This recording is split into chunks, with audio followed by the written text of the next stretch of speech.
Welcome back to our channel where we share insight from the Bible. In the shadowed corridors of ancient history, the names Annas and Caiaphas echo with both intrigue and tragedy. These two prominent figures, ensconced within the religious elite of 1st century Judea, wielded power that transcended mere mortal boundaries. Let us delve into their lives, beliefs, and pivotal roles in the unfolding drama surrounding Jesus. Annas, a name etched into the annals of time, was more than a high priest, he was a patriarch of influence. His tenure as the spiritual leader of the Jerusalem temple spanned from AD 6 to 151. Annas, father-in-law to Caiaphas, continued to exert significant sway over Jewish affairs even after his official term ended. His affiliation with the Sadducees, a religious movement predominantly composed of wealthy Jewish aristocrats, further solidified his position.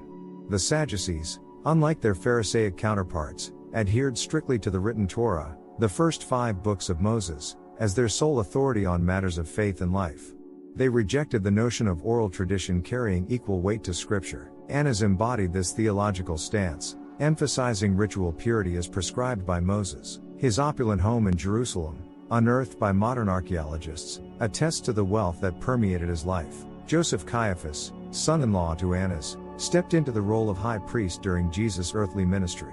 As a Sadducee, he presided over the Sanhedrin, the governing body responsible for both religious and legal matters among the Jews. Caiaphas held a position of immense authority, akin to that of a king, and his decisions carried weighty consequences. Caiaphas's beliefs diverged sharply from the supernatural worldview. Rejecting angels, demons, heaven, hell, and resurrection, he asserted that souls die with the bodies. Yet, paradoxically, he clung to ritual purity, perhaps driven by the desire to lead temple services that generated substantial income.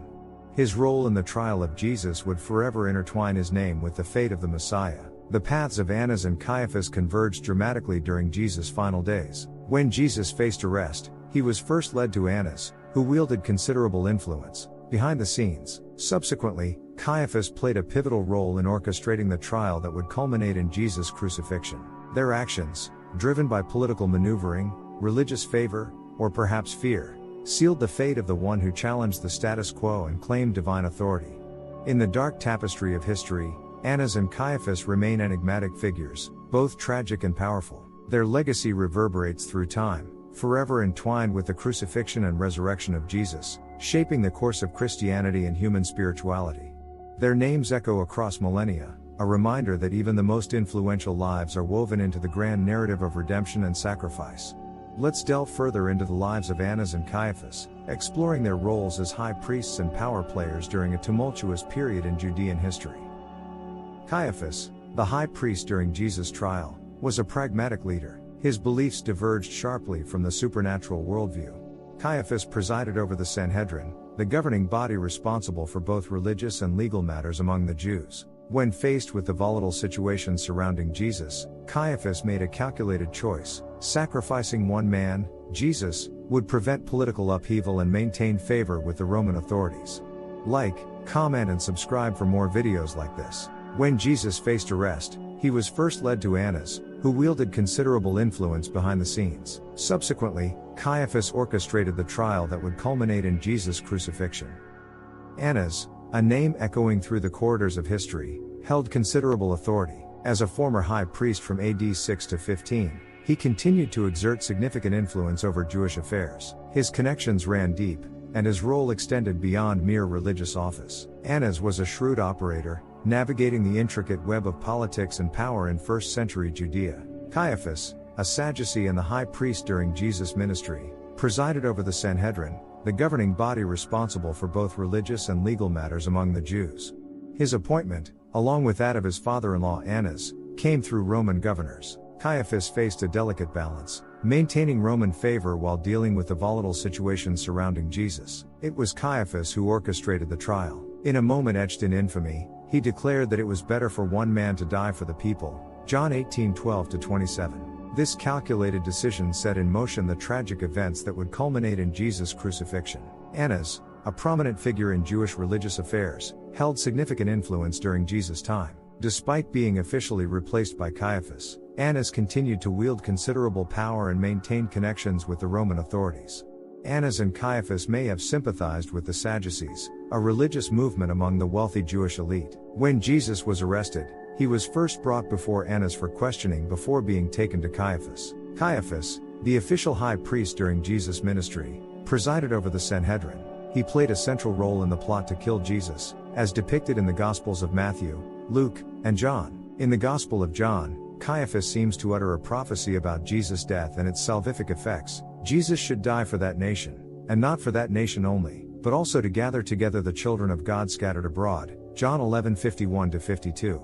However, this prophecy was likely a political statement made by Caiaphas, not an intentional revelation of Jesus' redemptive death.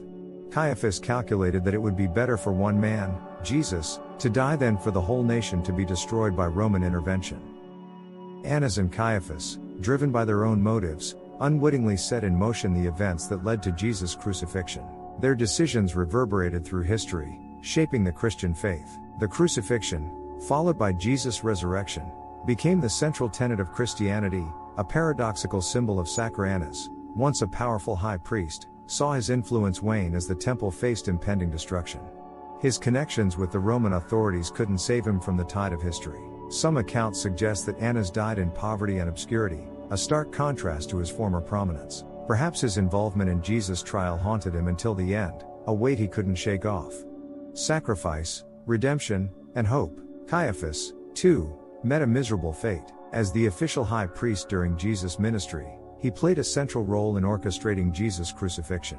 His calculated decision to sacrifice one man for the sake of the nation had lasting consequences. Legends vary, but some say that Caiaphas faced divine wrath. Whether through illness, tragedy, or inner torment, his end was far from glorious. Did divine retribution catch up with Annas and Caiaphas? Were their deaths a consequence of their actions against Jesus? While we can't definitively answer that, their stories serve as cautionary tales. The pursuit of power, political maneuvering, and betrayal can lead to tragic outcomes, even for those who wield authority. His end was far from glorious. Beyond Annas and Caiaphas, several other figures faced consequences related to their actions concerning Jesus. Pontius Pilate, the fifth governor of the Roman province of Judea, served under Emperor Tiberius from 2627 to 3637 AD. His most notable role was presiding over Jesus' trial and ultimately ordering his crucifixion. The crowd gathered outside Pilate's judgment hall, their voices echoing through the tense atmosphere. They had witnessed Jesus' arrest, the late-night trial before the Sanhedrin, and now they clamored for his crucifixion. Their shouts of "Crucify him!" reverberated off the stone walls, fueled by a mix of emotions, fear, anger, and perhaps even a sense of betrayal.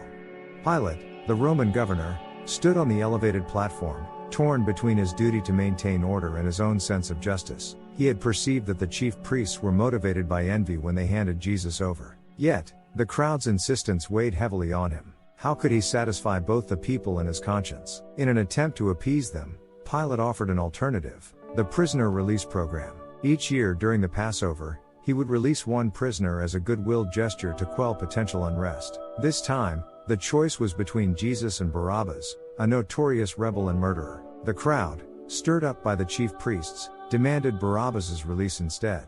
Pilate's dilemma intensified. Why? Pilate asked, bewildered. What evil has he done? But their response was unyielding. Crucify him. The crowd's fervor drowned out reason, and Pilate found himself caught between political expediency and moral integrity.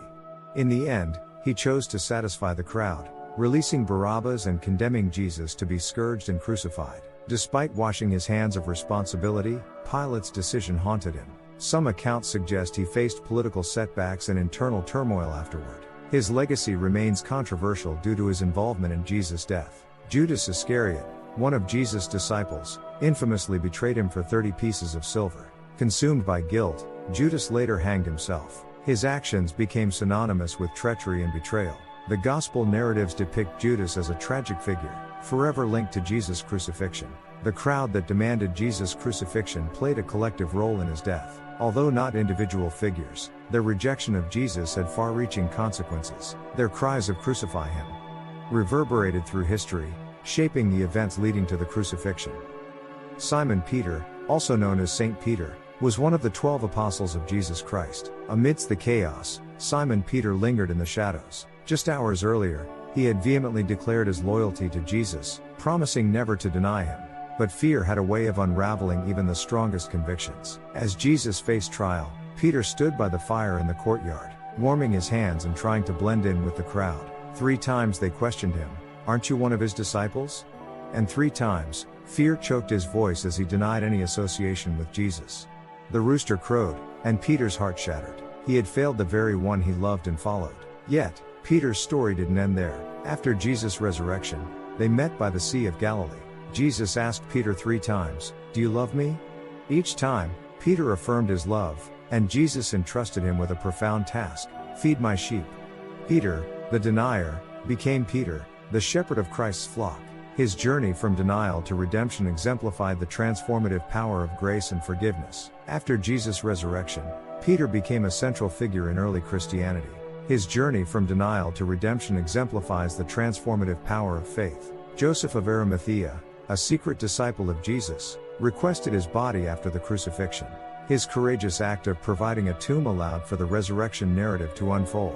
Although the location of Arimathea remains uncertain, Joseph's role in Jesus' burial is significant. These figures, each with their unique stories, played pivotal roles in the events surrounding Jesus' crucifixion and resurrection.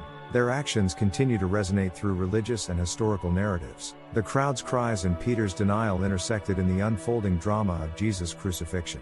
Their actions, whether fueled by fear, envy, or weakness, shaped history. The crowd's demand echoed through generations, while Peter's restoration revealed the depth of God's mercy. As we reflect on these pivotal moments, we recognize our own humanity, the capacity for both betrayal and redemption.